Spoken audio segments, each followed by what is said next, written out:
ಯಾವ ಮಂತ್ರವನ್ನು ಪಠಿಸುವುದರಿಂದ ಯಾವ ರೀತಿಯಾದಂತಹ ರೋಗದಿಂದ ನಾವು ಮುಕ್ತಿಯನ್ನು ಹೊಂದಬಹುದು ಎಂಬುದನ್ನು ನೋಡಿ. ನಮಸ್ಕಾರ ಸ್ನೇಹಿತರೆ, ನಮ್ಮ ಹಿಂದೂ ಧರ್ಮದಲ್ಲಿ ಸೂರ್ಯನ ಆರಾಧನೆಗೆ ವಿಶೇಷ ಮಹತ್ವವನ್ನು ನೀಡಲಾಗಿದೆ. ಸೂರ್ಯದೇವನು ಭಕ್ತರಿಗೆ ನಿಯಮಿತವಾಗಿ ದರ್ಶನ ನೀಡುವಂತಹ ದೇವರು ಎಂದು ಹೇಳಲಾಗಿದೆ. ನಾವು ಸೂರ್ಯದೇವನನ್ನು ಮೆಚ್ಚಿಸಲು ಯಾವುದೇ ಪ್ರಮುಖ ಆಚರಣೆಗಳು ಅಥವಾ ವಿಶೇಷ ಪೂಜೆಗಳ ಅಗತ್ಯವಿಲ್ಲ ಸ್ನೇಹಿತರೆ.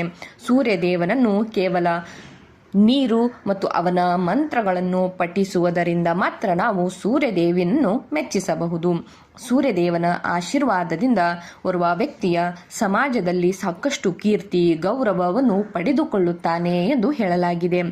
ಪಿತೃಗಳ ಆಶೀರ್ವಾದ ಕೂಡ ಸಿಗುತ್ತದೆ ಎನ್ನುವಂತಹ ನಂಬಿಕೆ ಇದೆ ಸ್ನೇಹಿತರೆ.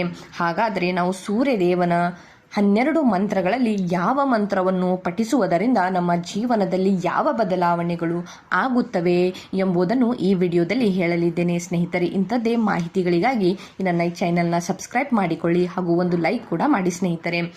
ಇವಾಗ ನೋಡಿ ಸ್ನೇಹಿತರೆ, ಸೂರ್ಯನ 12 ಹೆಸರುಗಳಿವೆ ಮತ್ತು 12 ಹೆಸರುಗಳಿಗೆ ತಕ್ಕಂತೆ 12 ಮಂತ್ರಗಳು ಕೂಡ ಇವೆ.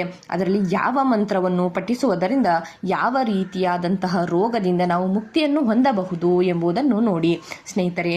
ಮೊದಲನೇ ಮಂತ್ರ ನಮಸ್ಕಾರ ಎನ್ನುವಂತಹ ಮಂತ್ರ ಸ್ನೇಹಿತರೆ.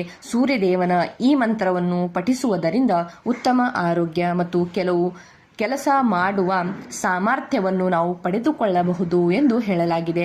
ಅದೇ ಸಮಯದಲ್ಲಿ ಸೂರ್ಯದೇವರ ಅನುಗ್ರಹದಿಂದ ಹೃದಯದ ಶಕ್ತಿಯು ಹೆಚ್ಚಿಸುತ್ತದೆ ಎಂದು ಹೇಳಲಾಗಿದೆ. ಇಷ್ಟು ಒಂದು ಅದ್ಭುತವಾದ ಮಂತ್ರವಾಗಿದೆ ಸ್ನೇಹಿತರೆ ಇದು. ಅದೇ ರೀತಿಯಾಗಿ 2ನೆಯ ಮಂತ್ರ ನೋಡಿ, ಓಂ ಹ್ರೀಂ ರವಯೇ ನಮಃ ಸ್ನೇಹಿತರೆ. ಈ ಮಂತ್ರವನ್ನು ಪಠಿಸುವುದರಿಂದ ಸೂರ್ಯದೇವನ ಮುಂದೆ ನಿಂತು ನಾವು ಈ ಮಂತ್ರವನ್ನು ಜಪಿಸುವುದರಿಂದ ಕ್ಷಯ ರೋಗ ನಿವಾರಣೆಯಾಗುತ್ತದೆ ಎಂದು ಹೇಳಲಾಗಿದೆ. ದೇಹದಲ್ಲಿ ರಕ್ತ ಪರಿಚಲನೆ ಉತ್ತಮವಾಗುತ್ತದೆ ಮತ್ತು ಕಫ್ ಇತ್ಯಾದಿಗೆ ಸಂಬಂಧಿಸಿದ ರೋಗಗಳು ದೂರವಾಗುತ್ತವೆ ಎಂದು ಹೇಳಲಾಗಿದೆ ಸ್ನೇಹಿತರೆ. ಹಾಗೆ 3ನೆಯ ಮಂತ್ರ ಓಂ ಸೂರ್ಯಾಯ ನಮಃ ಸ್ನೇಹಿತರೆ.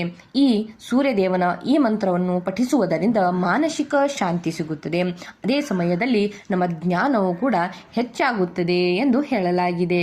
ಹಾಗೆ 4ನೇ ಮಂತ್ರ ಸ್ನೇಹಿತರೆ, ಓಂ ಭ್ರಾಂ ಭಾನವೇ ನಮಃ ಸ್ನೇಹಿತರೆ. ಸೂರ್ಯದೇವನ ಈ ಮಂತ್ರವನ್ನು ಪಠಿಸುವ ಮೂಲಕ ಧಾತು ಪುಷ್ಟಿ ಉತ್ಪತ್ತಿಯಾಗುತ್ತದೆ ಮತ್ತು ಮೂತ್ರಕೋಶಕ್ಕೆ ಸಂಬಂಧಿಸಿದ ರೋಗಗಳು ನಿಗ್ರಹವಾಗುತ್ತವೆ ಮತ್ತು ಓಜಸ್ ಎಂಬ ಅಂಶವು ನಮ್ಮ ದೇಹದಲ್ಲಿ ಬೆಳವಣಿಗೆಯಾಗುತ್ತದೆ ಎಂದು ಹೇಳಲಾಗಿದೆ ಸ್ನೇಹಿತರೆ.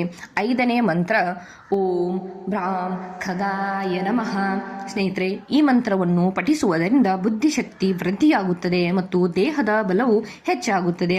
ಅಷ್ಟೇ ಅಲ್ಲದೆ ನಮ್ಮ ಗುದನಾಳಕ್ಕೆ ಸಂಬಂಧಿಸಿದ ರೋಗಗಳು ಕೂಡ ನಿವಾರಣೆಯಾಗುತ್ತವೆ ಎಂದು ಹೇಳುತ್ತಾರೆ ಸ್ನೇಹಿತರೆ.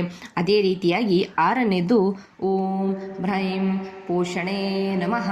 ಈ ಒಂದು ಮಂತ್ರವನ್ನು ಜಪಿಸುವುದಕ್ಕೆ ಸ್ನೇಹಿತರೆ ಜ್ಯೋತಿಷ್ಯದಲ್ಲಿ ಕೂಡ ಹೇಳಲಾಗಿದೆ. ಜ್ಯೋತಿಷ್ಯದ ಪ್ರಕಾರ ಈ ಮಂತ್ರವು ವ್ಯಕ್ತಿಯಲ್ಲಿ ಶಕ್ತಿ ಮತ್ತು ತಾಳ್ಮೆ ಎರಡೂ ಕೂಡ ಹೆಚ್ಚಿಸುತ್ತದೆ ಎಂದು ಹೇಳಿದ್ದಾರೆ.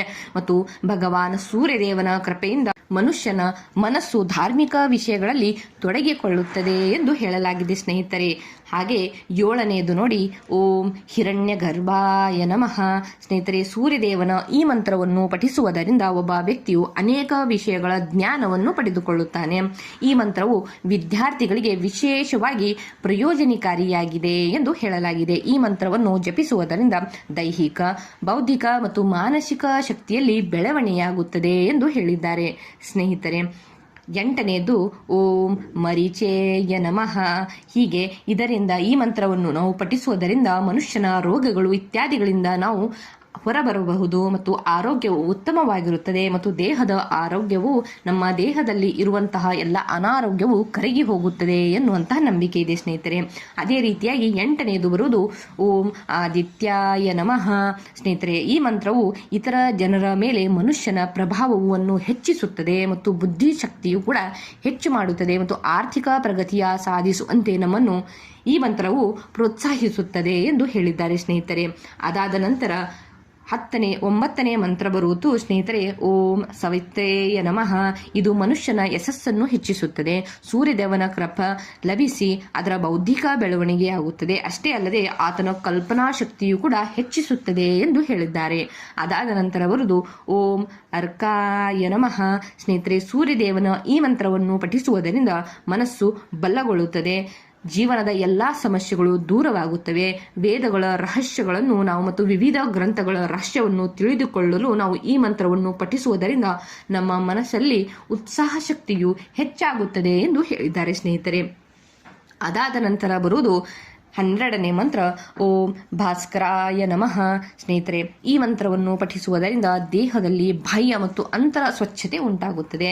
ಅದರ ಜೊತೆಗೆ ದೇಹವು ಪ್ರಕಾಶಮಾನವಾಗುತ್ತದೆ ಮತ್ತು ನಮ್ಮ ಮನಸ್ಸು ಕೂಡ ಸಂತುಷ್ಟವಾಗಿರುತ್ತದೆ ಎಂದು ಹೇಳಿದ್ದಾರೆ.